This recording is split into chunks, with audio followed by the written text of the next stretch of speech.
नमस्कार बच्चे कंपनी, कसे आहेत सगळे? आजच्या या व्हिडिओमध्ये मी तुमच्यासाठी घेऊन आले आहे तहानलेला कावळा मराठी गोष्ट. तुम्ही तुमच्या शाळेत किंवा तुमच्या मित्रांना सांगण्यासाठी तहानलेला कावळा मराठी गोष्ट सांगू शकतात. तुम्हाला अशाच मराठी नवीन गोष्टी ऐकायच्या असतील तर चॅनलला लाईक आणि सबस्क्राईब करायला विसरू नका आणि बेल आयकॉनवर क्लिक करा. चला तर आजच्या गोष्टीचं नाव आहे तहानलेला कावळा. मराठी. कडक उन्हाळ्याचे दिवस होते. एका कावळ्याला खूप तहान लागली होती.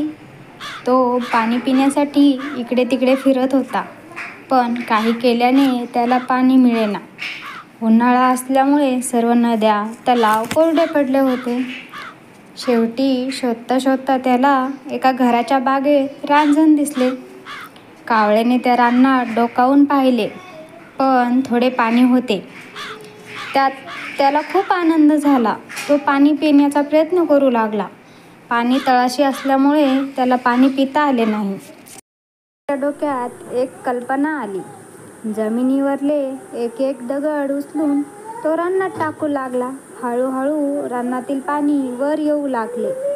असे करता रानातले पाणी वर आले व कावळा ते पाणी प्याला व आनंदाने उडून गेला. तात्पर्य: इच्छा तेथे मार्ग.